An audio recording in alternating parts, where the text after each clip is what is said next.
Bonjour et bienvenue dans cette nouvelle vidéo de Maji, donc cette première vidéo de Maji, donc une chaîne qui parle de maths en prépa. Et donc comme c'est la rentrée des prépas et en pensant particulièrement aux personnes en première année au SUP, je me suis dit que j'allais donc lancer cette chaîne YouTube pour parler d'exercices de maths assez classiques et de méthodes assez utiles. Et donc dans ce premier exercice, on va voir donc la sommation d'Abel. Donc qui est vraiment dans le tout premier chapitre de SUP, qui est hors programme bien évidemment, mais qui est une méthode à connaître parce que ça peut débloquer certaines situations. Donc l'exercice est le suivant, on prend AN et BN, donc deux suites de nombres complexes, et on va poser pour n dans n la suite grand AN, donc qui est la somme des AK, et la suite b indice n, donc petit b indice n, qui va être la différence de grand B n plus 1 moins grand B n. Et donc ce qu'il faut montrer, et donc ça c'est la propriété donc, de sommation d'Abel, c'est que si on fait la somme pour k égale 0 à n de a indice k grand B indice k, alors ça va nous donner a grand AN grand BN moins la somme de 0 à n moins 1 de grand AK B indice k. Et ensuite il faut en déduire donc la valeur de la somme des k puissance 2 puissance k. Enfin k fois 2 puissance k. Donc on va d'abord donc effacer le tableau. Et donc on cherche à montrer cette égalité là. Mais donc pour faire cela, en réalité, on va plutôt s'intéresser à montrer cette version de l'égalité. Donc on va rajouter un plus ici. Et ici, on va mettre AN, BN. Car en effet, A indice K, grand B indice K, on n'a aucune information sur eux. Donc il est plus judicieux de plutôt considérer cette somme. Parce que grand A indice K, on sait que c'est la somme des AK. Donc on va peut-être pouvoir faire quelque chose d'intéressant avec. Donc on va essayer de montrer cette égalité là, plutôt, qui va être plus simple. Et donc on va le faire. Donc on va prendre alors soit n dans n. Donc on va calculer alors la somme pour k égale 0 à n de AK BK plus la somme pour k allant de 0 à n-1 de grand AK petit BK. Alors ça, d'après les définitions, on va d'abord avoir que... en fait, non, plutôt ce qu'on va faire d'abord, c'est qu'on va enlever le dernier terme de cette somme pour pouvoir mettre ces deux trucs sous un même symbole sigma. Donc c'est ce qu'on va faire. On va enlever ici le dernier terme de la somme. Tac. Et maintenant on se retrouve avec deux sommes allant de 0 à n-1 que l'on peut donc rassembler.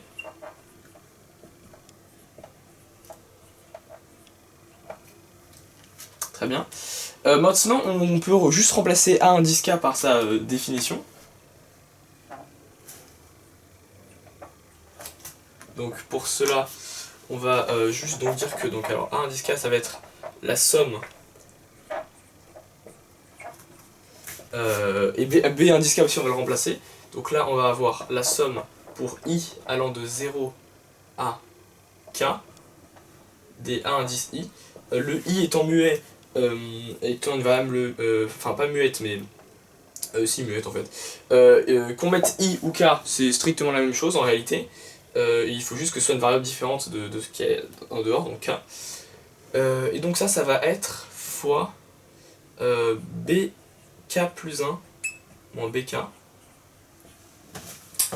Très bien, et donc maintenant ce qu'on va faire, c'est qu'on va, on va supprimer, donc ici on voit qu'on a un moins BK fois la somme des AI, et ici on a BK fois AK.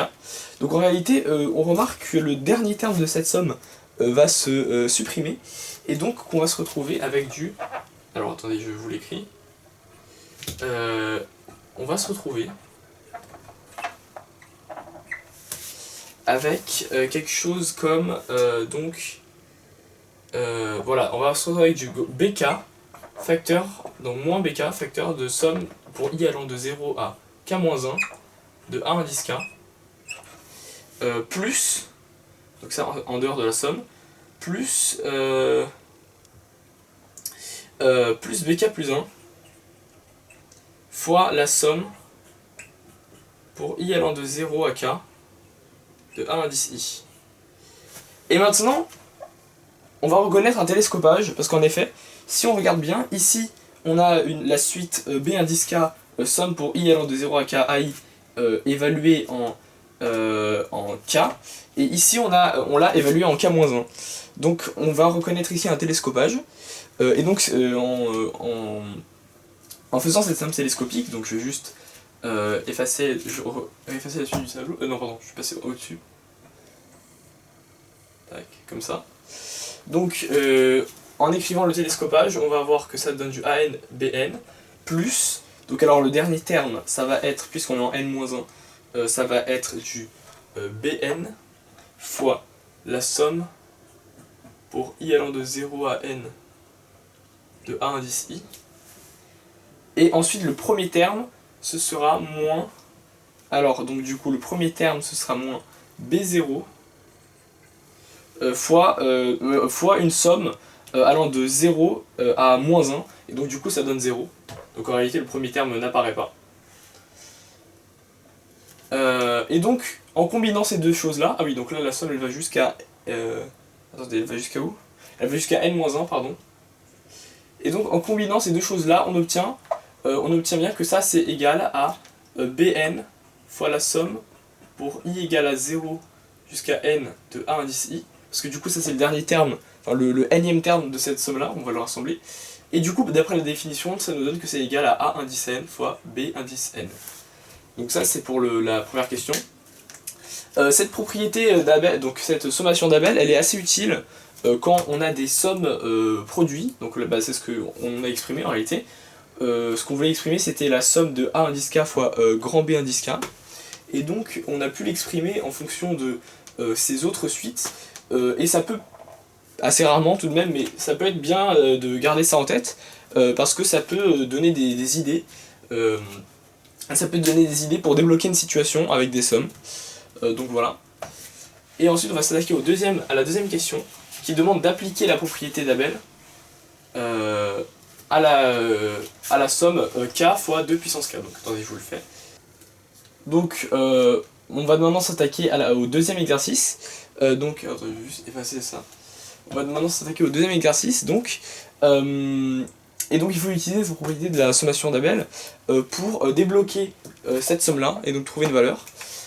Et donc ce que je propose de faire ici, c'est que donc le petit b indice n, qu'on va devoir sommer à un moment, et ben on voit que c'est la différence de deux termes consécutifs de la suite grand Bn, et donc du coup ce serait bien de prendre une suite grand Bn où la différence n'est pas trop compliquée, donc du coup ça c'est exclu comme candidat pour grand Bn, du coup on va plutôt prendre ça comme candidat, parce que du coup la différence de k plus 1 moins k, bah, c'est 1, c'est super simple.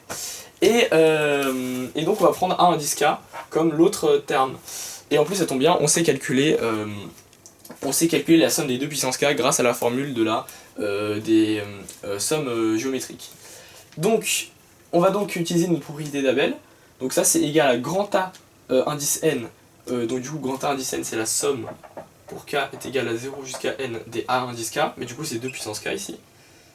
Fois du coup grand B indice n, donc grand B indice n on a posé que c'était du coup n. Tout ça c'est moins la somme pour k allant de 0 à n-1.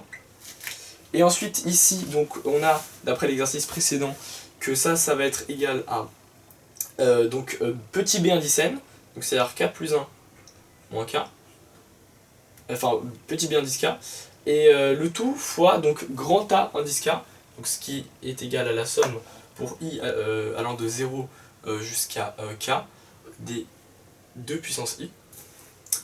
Et maintenant donc cette somme là se calcule très facilement grâce à la formule de la série, enfin de la somme géométrique. Donc ça c'est 1 moins 2 puissance n plus 1 sur 1 moins 2 fois n. À droite on va donc avoir encore une fois une série géométrique Ici donc on a là, encore une fois la série géométrique, donc, parce que k plus 1 moins k évidemment ça va donner 1. Donc ici on va remettre notre série géométrique, 1 moins 2 puissance k plus 1 sur... vous savez quoi, je vais juste aller plus vite, je vais mettre un plus directement. Donc là on va avoir 1 moins 2 puissance k plus 1. Donc maintenant ce qu'on va faire, c'est qu'on va séparer ces deux sommes ici, par linéarité de la somme. On va calculer la somme des 1 et la somme des 2 puissance k plus 1 séparément. Donc ici on va avoir du 2 puissance n plus 1 moins 1 fois n, plus donc la somme de 0 à n moins 1, ça fait n. Et ensuite on a ici, en séparant, on va avoir donc encore une fois une somme géométrique. Mais donc on utilise encore une fois la formule. Et donc du coup là le premier terme va être 2, donc il faut faire attention à ça. Et donc là ça va être du 1 moins 2 puissance n sur 1 moins 2 fois 2, parce que du coup le premier terme c'est 2. Donc si maintenant on enlève la partie du bas, on obtient que ça va être égal à plus 2 fois 2 puissance n moins 1. Et donc en calculant le tout, on va obtenir que ça va être égal à... Alors attendez. Oui, ça m'a l'air bon. Donc ça va être égal à n. N fois 2 puissance n plus 1. Plus 2 puissance n plus 1 moins 2. Et donc ce qui nous donne du 2 puissance n plus 1, facteur de n plus 1, moins 2. Et donc voilà, donc c'est l'exercice sur les sommations d'Abel, donc j'espère que ça vous aura été utile, et donc on se retrouve pour un prochain exercice sur la chaîne Maji.